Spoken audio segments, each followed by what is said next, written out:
Welcome नाज़रीन, एक नए वीडियो के साथ मैं हूं आपका मेज़बान रज़ा अब्बास। बात करेंगे अमेरिका की सूरत हाल के ऊपर। हमने देखा कि गैर मामूली ये इलेक्शन करार दिए जा रहे थे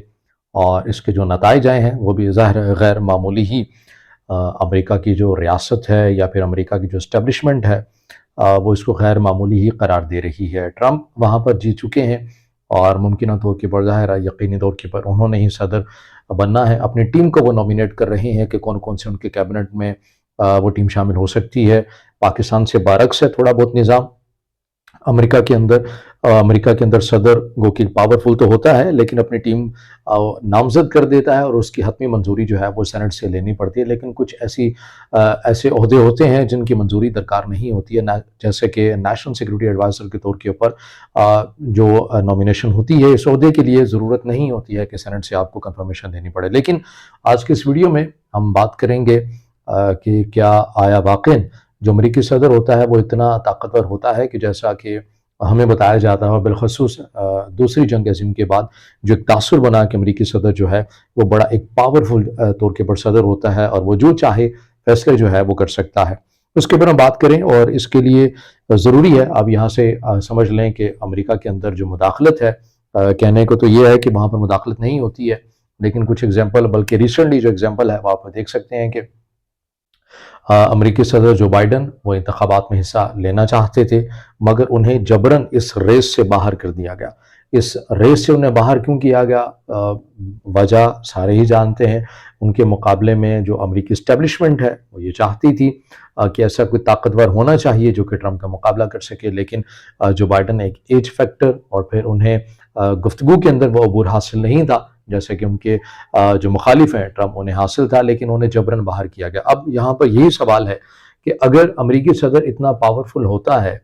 तो फिर वो चाहता था कि मैं इलेक्शन लड़ूं मगर उसे इलेक्शन नहीं लड़ने दिया गया। ये वो सवाल है और इसका जवाब है। आप यहाँ से अंदाज़ा लगा सकते हैं कि अमेरिका का जो इंतज़ाम है वो किन के हाथों में होता है, उन्हीं के हाथों में होता है। जैसे यहाँ पर हम कह देते हैं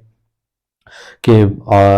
रियासत के हवाले है, सिक्योरिटी इदारों के हवाले है, एजेंसीज के हाथों है, तो वहाँ पर जिनके हाथों में है उनकी गली को वॉल स्ट्रीट का नाम दिया जाता है, जहाँ पर हुकूमतें आप ये कह लें कि बना भी करती हैं और हुकूमतें गिरा भी करती हैं। किसे इलेक्शन लड़वाना है और किसे इलेक्शन नहीं लड़वाना, जहाँ पर ये तमाम फैसले होते हैं। इस्टेब्लिशमेंट जब हमारे नाम ये लिया जाता है तो इससे ये मुराद ले ली जाती है कि शायद बंदूक वाली इस्टेब्लिशमेंट यानी कि फ़ौज है, वो भी होती है। लेकिन उसके अलावा भी बहुत सारी इस्टेब्लिशमेंट एक इस्तिलाह के तौर पर तो ज़ाहिर इस्तेमाल होता है, लेकिन बड़े बड़े बिजनेस टाइकून आप उसे कह लें, ब्लैक मनीज़ में जो डील करते हैं, बड़ी बड़ी ऑफशोर्स कंपनीज होते हैं, दीगर ममालिक के वसाइल को लूटते हैं, अपने अपने गोदामों में डाल देते हैं, अपने ख़जाना में डाल देते हैं, इसे भी इस्टेब्लिशमेंट कहा जाता है। वॉल स्ट्रीट में जो सेठों का एक मुकम्मल तौर के ऊपर जो निज़ाम है, जो अमेरिका के अंदर हुकूमतें बनाना और गिराना जिनका काम है, और इलेक्शन के अंदर हमने इससे पहले भी देखा, गो के हम इस प्लेटफॉर्म से वाज़े कर चुके हैं कि हम ट्रंप की किसी भी पॉलिसीज़ के हवाले से, उसके विजन के हवाले से और बिलखसूस जो वो रखता है फलस्तीन के हवाले से जो लाइन, हम उसे मुकम्मल तौर के ऊपर मुत्तफ़िक है ही नहीं है, बल्कि वो बिल्कुल प्रो इसराइल, बल्कि उनकी जो कैबिनेट की जो टीम बन रही है 3 चीज़ों के ऊपर बन रही है कि कौन ट्रंप से ज़्यादा वफ़ादार है, कौन इसराइल से ज़्यादा मोहब्बत रखता है और कौन जो है सबसे ज़्यादा चीन से मुखालफत रखता है या नफ़रत रखता है। इन 3 नुकात की बुनियाद के ऊपर जो ट्रंप है वो अपनी टीम बना रहे हैं, तो आप यहाँ से अंदाज़ा लगा सकते हैं कि उनकी पॉलिसी, उनका विजन क्या होगा। मगर जो वॉल स्ट्रीट के जो करता धरता है, उनकी जानिब से ट्रंप नामंजूर था और उन्हें उससे पहले भी जब हमने देखा कि 2016 में भी जब ट्रंप सामने आते हैं बतौर सदर, तो वॉल स्ट्रीट को ये तमाम चीज़ें हज़म नहीं होती हैं। वो इसलिए कि जितनी नेटो के ज़रिए, जितनी दीगर मुल्कों के अंदर जंग के ज़रिए जो तरक्की पजीर ममालिक हैं, उन ममालिक में जाकर तबाही करना, फिर उनके वसाइल को लूटना और फिर अपने अपने ख़जानों को भर देना, ये जितना वॉल स्ट्रीट के सेठों का जो निज़ाम उन्होंने एक प्रॉपर तौर के ऊपर बनाया हुआ है, ट्रंप उन चीज़ों के मुखालिफ आपको नज़र आते हैं। चूँकि ट्रंप एक गैर रवायती सियासतदान है, इसलिए वो नेटो के ऊपर भी तनकीद करते हैं, वो पेंटागन के ऊपर भी तनकीद करते हैं, वो अमेरिका की जो अस्करी तौर के ऊपर जो फैसले लिए जाते हैं उसकी भी मुकम्मल तौर के ऊपर तनकीद करते हुए नज़र आते हैं। अब ज़ाहिर है ऐसी सोच रखने वाला बंदा वॉल स्ट्रीट में बैठे हुए जो खवास हैं उन्हें कैसे एक्सेप्टेबल होगा, और यही परेशानी है। और इसमें ये भी कहा जा रहा है कि जब पहले अमेरिकी सदर डोनाल्ड ट्रंप बने थे पहली बार, उस वक्त भी وال اسٹریٹ کی جانب سے، یعنی کہ یہاں پر جو خواص ہیں وہ باقاعدہ طور کے پر گئے، ایجنسیز کے اہلکار گئے، عہدیداران گئے، اور ٹرمپ کے آگے یہ بات رکھی کہ وہ کسی صورت صدر نہ بنے بلکہ کسی اور کو جو ہے وہ اپنی جگہ بنا لے، لیکن ٹرمپ نہیں مانے۔ اور پھر اس کے بعد ٹرمپ کا دور آیا اور گیا، اور پھر اس کے بعد نتائج بھی، امریکی الیکشن کے حوالے سے جو نتائج ہیں ان کے حوالے سے بھی یہ تاثر بنا کہ کہیں نہ کہیں جو ہے یہ معاملہ خراب ہوا، یا کہیں نہ کہیں سے انوالومنٹ ہوئی، جس کے بعد ہم نے دیکھا کہ صدر جو بائیڈن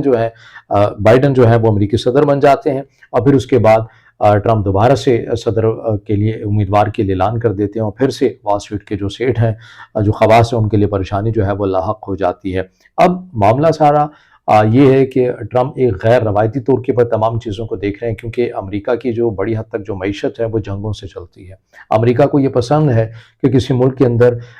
جنگ ہوتی رہے۔ اس سے ہوتا کیا ہے؟ اس سے امریکہ کے ہتھیار بکتے ہیں، یا امریکہ کے اتحادیوں کے ہتھیار بکتے ہیں۔ ایک وار مشین کے طور پر امریکہ کام کرتا ہے، اور اسی سے ایک بڑا ریونیو آتا ہے۔ اب اگر ٹرمپ آ کر یہ تمام جنگیں، جیسا کہ ہم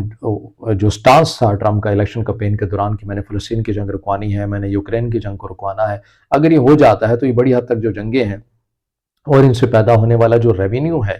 وہ پھر کہاں جائے گا؟ وہ رکتا ہوا آپ کو نظر آئے گا۔ اسی طرح ترقی پذیر ممالک ہیں جہاں پر یہی وال اسٹریٹ کے جو کرتا دھرتا ہیں، خواص ہیں، وہ قابض ہیں، اور وہاں کی جو وسائل ہیں وہ اپنی اپنی کمپنیز کے اندر، اپنے خزانوں کے اندر ڈالتے ہیں، اور عوام کو گو کے سہولیات تو دے دی جاتی ہیں کہ دیکھیے کہ ہم بڑا کام کرتے ہیں۔ لیکن اگر ٹرمپ آ کر یہ تمام جنگیں بند کروا دیتے ہیں،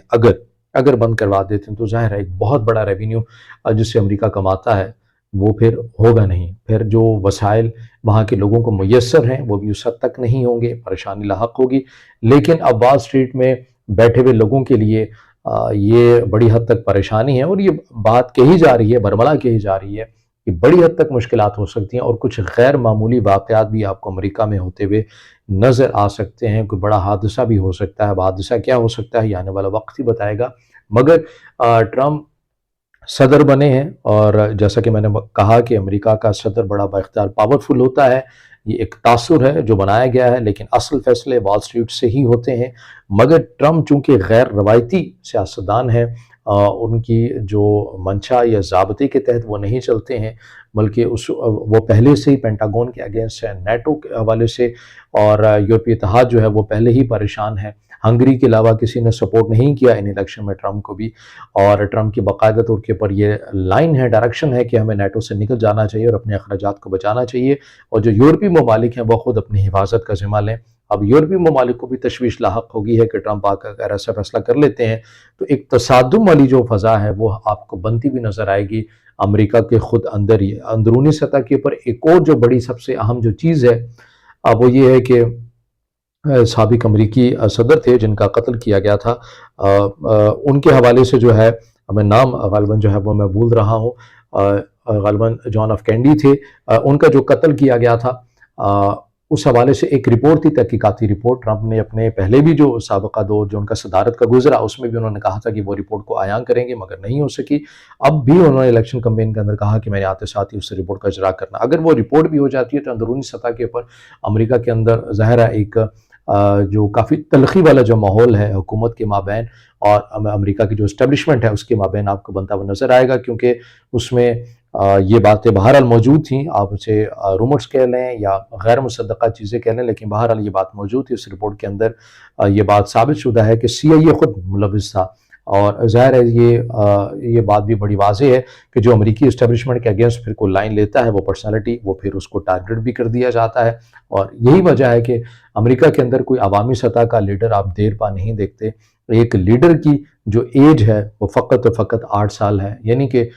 4 سال کا ایک ٹینیور ہوتا ہے، وہ ایک بار صدر بنے گا، دوسری بار بنے گا، اس کے بعد وہ ختم ہو جاتا ہے۔ تو یہ تمام جو نظام ہے یہ ترتیب دیا ہی وال اسٹریٹ والوں نے ہے، اور انہوں نے ہی امریکہ کے جو ہے وہ فیصلے کرنے ہیں۔ اب دیکھنا یہ ہے کہ ٹرمپ اور امریکہ کی جو اسٹیبلشمنٹ ہے ان کے معاملات کے اندر جو تلخی ہے وہ کس حد تک ہوتی ہے کہ غیر معمولی ہوتی ہے۔ بہرحال یہ آنے والا وقت ہی بتائے گا۔